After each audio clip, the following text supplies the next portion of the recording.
Nah, angka 2 inilah yang disebut sebagai kaidah duplet, sedangkan angka 8 inilah yang disebut sebagai kaidah oktet.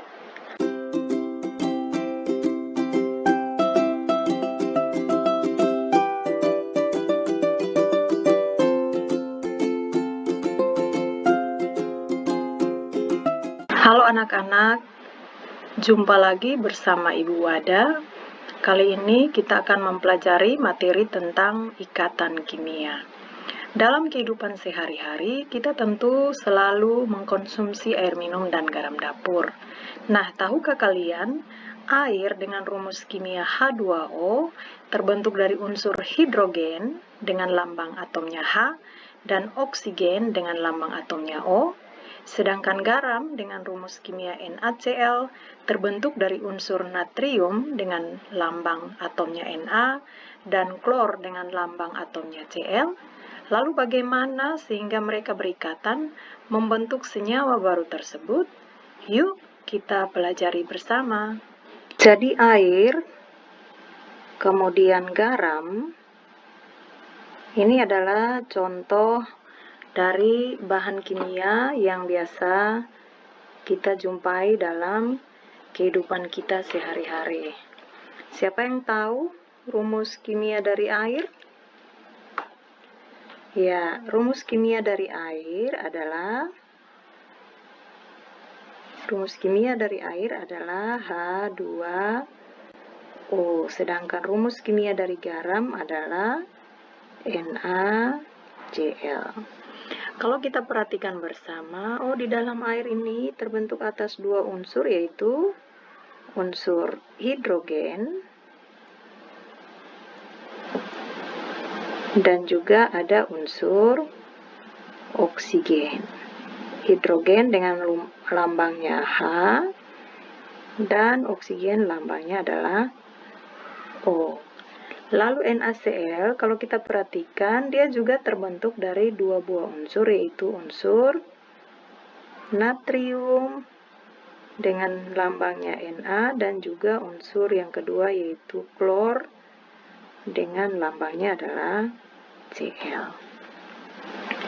Menurut kalian, bagaimana caranya sehingga atom O bergabung dengan atom H sehingga dapat membentuk H2O? Lalu bagaimana Na bergabung dengan Cl sehingga membentuk NaCl? Mereka berikatan melalui sebuah ikatan yang disebut sebagai ikatan kimia. Ada berbagai jenis ikatan kimia, tetapi sebelum kita sampai kepada jenis-jenis ikatan kimia, kita akan belajar terlebih dahulu tentang kaidah duplet dan kaidah oktet. Kaidah duplet dan kaidah oktet. Siapa yang masih ingat jenis-jenis golongan di dalam tabel periodik unsur? Kalau kita ingat, di dalam tabel periodik unsur ini ada namanya golongan A dan ada namanya golongan B. Di dalam golongan A terdapat 8 jenis golongan. Begitupun di dalam golongan B terdapat 8 jenis golongan. Nah, di dalam golongan A ada satu jenis golongan yang paling stabil, yaitu golongan 8A atau disebut juga golongan gas mulia. Golongan 8A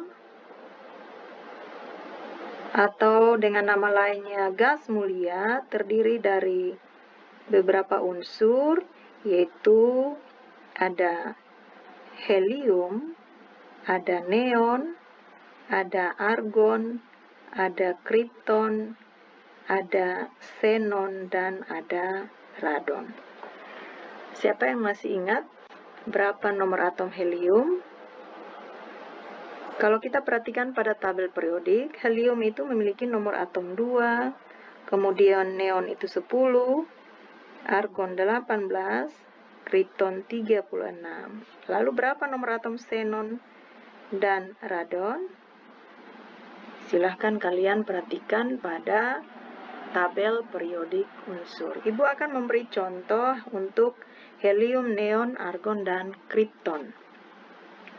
Untuk helium, konfigurasi elektronnya adalah 2. Lalu neon, konfigurasi elektronnya adalah 2 dan 8. Lalu argon, 2, 8, 8. Lalu ada kripton, 2, 8, 18, dan 8. Coba kalian setelah menemukan nomor atom xenon dan radon, coba kalian buat konfigurasi elektronnya.